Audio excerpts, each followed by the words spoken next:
Hello everyone, welcome back to the channel and welcome to our cozy little corner of the internet.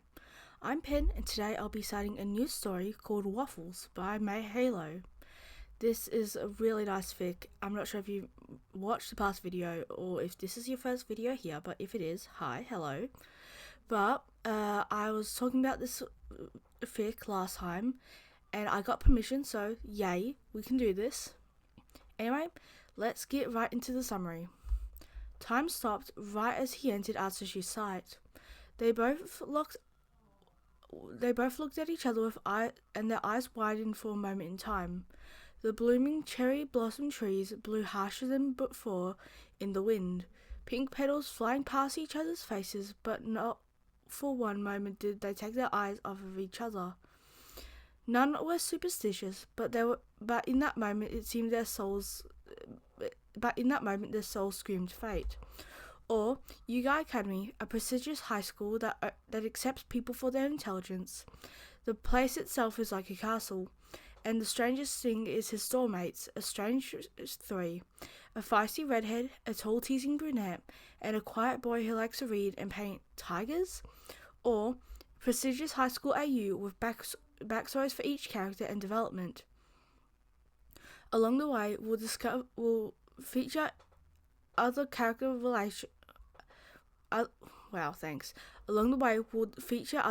relationships, developing different arcs with interesting characters from the series making appearances and lots of fluff. I hope you guys enjoyed this. I really do love this fic. I haven't read through all of it, admittedly, but if I have any idea what the rest of it was like, I'm going to love the ending too, and I hope you will too. Anyway, hope you guys enjoy the fic, and let's get right into it. Prologue. There's this memory. It's stuck with me for as long as I can remember. I was walking back home with my dad. We were talking about something, I can't remember. But while we were talking on and on, my eyes wandered and suddenly they met another's. A child like me, standing in the alleyway, his hands were clutched around some dirty rag he wore, and blood was dripping onto the concrete. His eyes, though, that was the most unforgettable part. They looked motionless but at the same time bursting with emotions. And if any, anger, fear and regret. I found myself lost in a whirlpool of them, just them. I became terrified and quickly looked away. I remember that night I had a nightmare. It was scarier than what anyone could imagine. In it, I found myself in a room with no windows or light. It was pitch black. I heard yelling of a man, seeming in his 40s or 50s. He wasn't mad. He sounded more happy about my pain. I screamed for help, but no one came. Then he even made fun of me for it. Blood. There was blood all over the floor. I couldn't see it, but I could feel it and taste it. When I woke up, I screamed at the top of my lungs until they stung and I burst out coughing. My father rushed in to see me and comforted me until I fell back asleep. A lot of the children in the orphanage were also there, but A lot of the children in the orphanage were also there and they might have been woken up as well. But no matter what, that nightmare always made me think of that boy. That one boy whose face I can't remember. All I can remember is its true agony in those eyes. Chapter 1. A lonely child in the silhouette of a beast. Atsushi looked up at the tall arches and beautiful castle-like pillars that towered above him. He never grew up in a really wealthy family, so everyone freaked out when they figured out he was invited to a prestigious high school. The high school itself gave him a dorm. It had a dormitory. And it's a high school. Even the uniforms were made out of expensive red fabric. Grey smooth checkered pants and shiny ass shoes. Atsushi let out a deep, shaky breath. Here goes nothing, he whispered to himself as he held tightly to his leather bag and took his first steps into the school. It was full of people rushing up the large staircase as the bell rang. The ceiling was way up, so when people talked, it echoed throughout the entire school. Atsushi tried to navigate through the school, emphasis on tried. He couldn't find out where his classroom was. Endless amount of hallways with expensive carpets, statues, paintings, and lockers. He hung his head low and rushed along the somewhat crowded hallways. Everyone was either talking or rushing through, so asking someone wouldn't be easy. He stopped when he ran into someone. "My apologies," he said as he looked up to see a taller male with short brown hair, crucifix earrings, and bandages across his hands and neck. "Does the school even allow earrings like that?" Atsushi thought as he stared at them. It's okay. Are you lost?" The brunette gave a light smile and scratched his head. "I am. I'm looking for class A4. "Oh, that's my class as well. Follow me." The brunette guided the other to the classroom, which was actually not that far away. "Oh, by the way, I'm Dazai. Nice to meet you," Dazai said before he walked into the classroom. Late again. A silver-haired man, who was supposedly the teacher, said in a disciplining voice. Dazai just laughed it off. Atsushi walked in after Dazai to see a classroom full of different people who all gave off strange auras. Hello. You must be a student. A new student. Introduce yourself." The silver-haired man stepped aside. Atsushi smiled lightly at the male's kindness and stepped over to the chalkboard and wrote his name down and bowed to the class. "My name is Atsushi Nakajima. I hope to become great friends with all of you," he said as formally as he could with his nervous smile. He was already a bit off track when he saw someone with their feet kicked up on the desk. "All right then, have a seat. I'm your new teacher, Fukasawa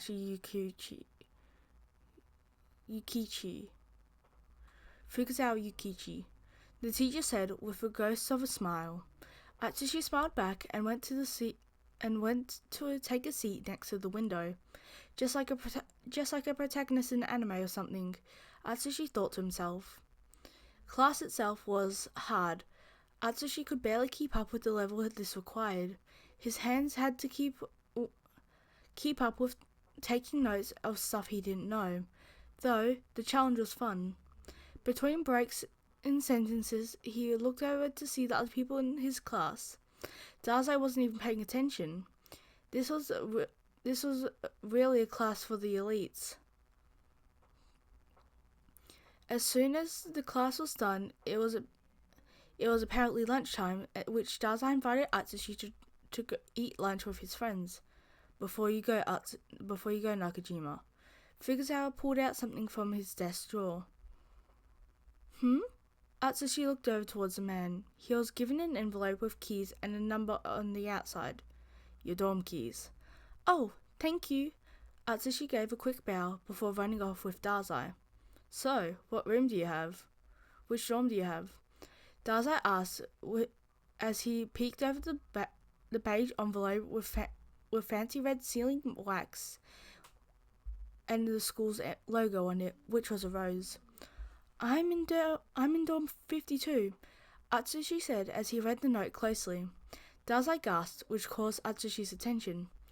"That's mine and my friends," Dazai said gleefully. Atsushi's smile grew. "At least I'll be in the dorm with someone who seems relatively kind." Atsushi thought to himself in relief, but that relief was soon gone by his shout. "Waste of bandages? The picture you sent me wasn't funny," a short redhead shouted. Atsushi looked over to the brunette, who was now laughing as he was being shaken back and forth by the collar. Atsushi laughed nervously. The redhead finally noticed the other and sobbed. "Who's he?" The short one gave Atsushi a stare. "He's my friend, and our new dorm mate, Atsushi," Dazai said. So you're the new kid?" The redhead looked over at Atsushi for a moment. "I'm Chu Nakahara. Nice to meet you." The redhead gave a smirk, as if he didn't just scream like a chihuahua at Dazai. He wore... There's a fly. That's why. Go away if you know what's good for you. Okay. The redhead gave a smirk, as if he didn't just scream like a chihuahua at Dazai.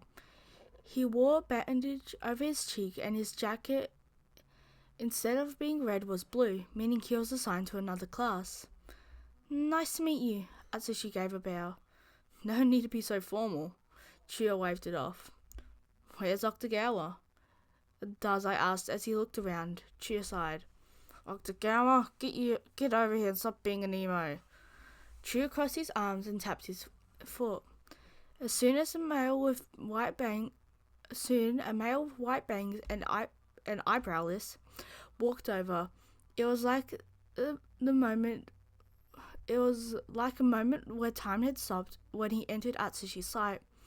They both looked at each other and their eyes widened for a moment in time. The blooming cherry blossom trees blew harsher than before in the wind, pink petals flying past each other's faces, but not for one moment in that did their eyes get taken off each other. None were superstitious, but at that moment their souls screamed fate. Do you guys know each other? My Chuya voice is just getting worse. Oh shit, okay. Do you guys know each other? Chuya blinked at both as he waved a hand in front of their faces, looking to catch their attention. No, Atsushi stammered with a nervous smile. He looked back to the male, who kept his observant and minimalist look to him, yet also a complex one. Like his emotions were being held back by something that Atsushi couldn't figure out what. I'm Atsushi Nakajima, Atsushi said with a bubbly tone. I'm Octogawa, the other responded flatly, coughing into his hand slightly. Nice to meet you, Octogawa. Atsushi smiled at the male. Chuya joined the school recently as well, so I'm sure you two will be great friends. Though, be careful, he's so short you won't see him coming. Dazai snickered, only to be kicked in the stomach. Sure, take that back, Chuya growled. Were you guys friends before this? Atsushi noticed their friendship was strong. We've known each other since kindergarten. Dazai said, Oh, of course. Of fucking course. Turn off the notifications, damn it. Well, shit, okay.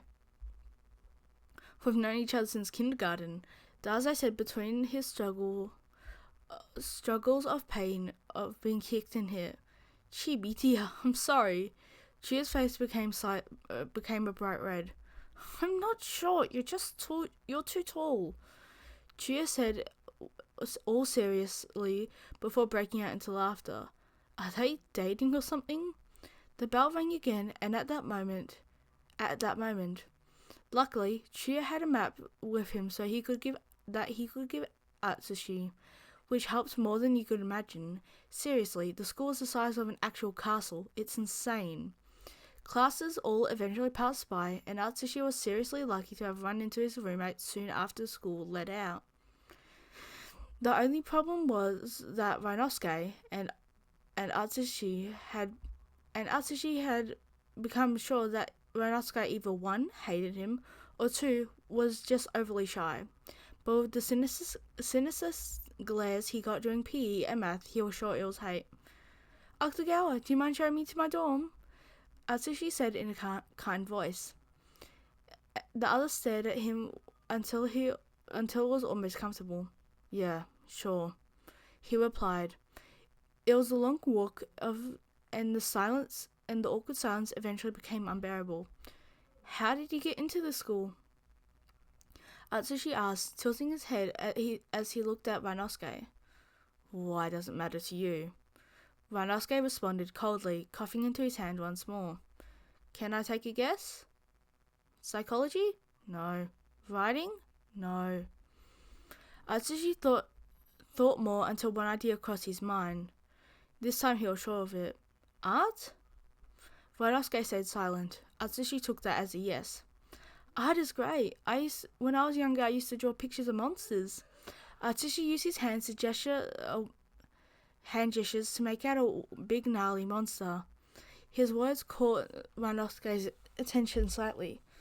Why monsters? Because they're cool, aren't they? Atsushi laughed a bit at his own words. The silver-haired boy gave a soft smile to the other for a moment. Ryunosuke gave in to that smell, but Atsushi's expression turned into a small frown. Maybe it's because they're just like me. Ryunosuke took those words into consideration for a second. We're here, Ryunosuke said as he averted his face adverse. That's the best I'm gonna get. Adverse to the room's door. He opened the door and inside was this huge 2-story dorm. There's no way that can be a dorm, Atsushi said in awe. The large chandelier, luxurious kitchen, a beautiful kitchen room, a beautiful living room. This was way out of his league. Welcome to your new dorm, Atsushi, Dazai said. Atsushi looked over to see Dazai sitting on the couch watching random stuff on the big TV. Where's Chuya? Atsushi asked, his eyes darting around the room.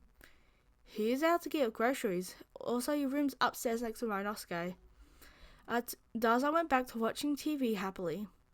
Atsushi watched as Ryunosuke went up to the kitchen to fix himself something. Atsushi walked up the stairs after sliding off his shoes and looked around. The staff had put his luggage in his room, so he knew which one was his. He really was next to Ryunosuke's room. The door was open slightly, and through the cracks, it could be seen there was a painting of some sort, but he couldn't decipher it. Curious, he opened the door more to see not one, not two, but 5 different paintings of tigers. All of them were white with black stripes. The eyes were all blank. They had no colouring in them yet. What are you doing? An annoyed voice snapped behind Atsushi. He jumped back, his breath itching. I'm sorry, Atsushi stammered. You should be. You should know better than to look into others' rooms like that. Ryunosuke said coldly, coughing into his hand a bit more violently. He seemed mixed with embarrassment and most of all, anger. I'm so sorry. I was just curious. The paintings look great. Atsushi tried to make the situation better. Don't do that again. Ryunosuke shoved past Atsushi, though it felt like he went easier on him than he could have been. Atsushi made his way to his own room and tried to ignore the pang of guilt he felt. Well, it's obvious he shouldn't have peeked into someone else's room, but he didn't know they'd feel that insecure about it. Upon walking into his room, it was huge. He gasped at the royalty feeling that it gave off. He literally felt like a king living in a royal manor with other people. He hopped onto his bed and sunk into the mattress after tossing off his bag to the side. Looking up at the framing of the bed, which if he hung a blanket could make a fort, and that in itself didn't sound half bad. He unbuttoned his red suit jacket halfway to relax. He wore a white chiffon button-up with a black tie underneath, the most fancy thing he's worn in a while.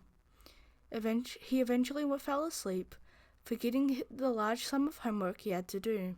The day in itself was extremely exhausting, meeting Dazai, Chuya, and the strange one, Ryunosuke.